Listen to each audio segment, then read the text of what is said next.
High hopes for Canadians expecting to leave Gaza today were dashed with the sudden shutdown of the Rafah border. Now, since the war began, we have been connecting with the former Mississauga resident, and she was on the list to cross today, along with her husband and their young children. But when they arrived, they were turned away. It was never this hard saying goodbye, is what 31-year-old Asia Mathkor posted on social media as she was leaving for the Rafah border first thing in the morning.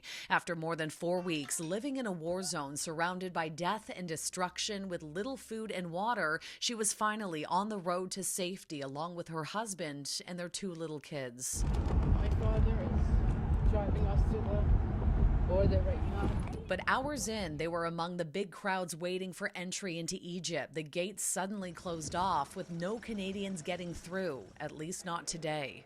It seems to be this cycle of they're almost about to leave and then something happens. And we've been going through this for weeks now. Asia's sister-in-law from here in Ontario says the last few nights for them have been brutal with constant airstrikes, telling me it feels like the Hunger Games for those trying to get out. So every time there's a delay of one day, for us, it might not seem like a big deal. For them, it is a huge deal because it's one more day that they might not survive.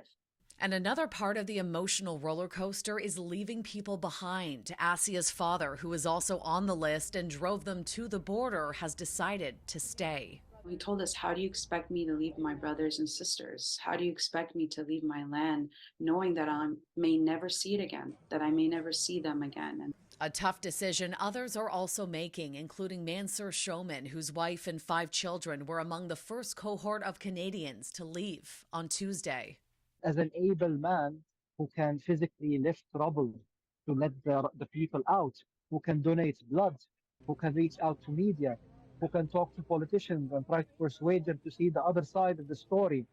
I think that we've built a lot of credibility and connections over the last 3 weeks that will enable us to continue doing this work until a ceasefire happens, until a peaceful resolution happens, and we can rebuild. Now, according to the U.S. State Department, the recent border shutdown was due to a security concern. It's unclear when the crossing will reopen, but those who have been approved to leave are being told to stand by. In Toronto, Shauna Hunt, City News.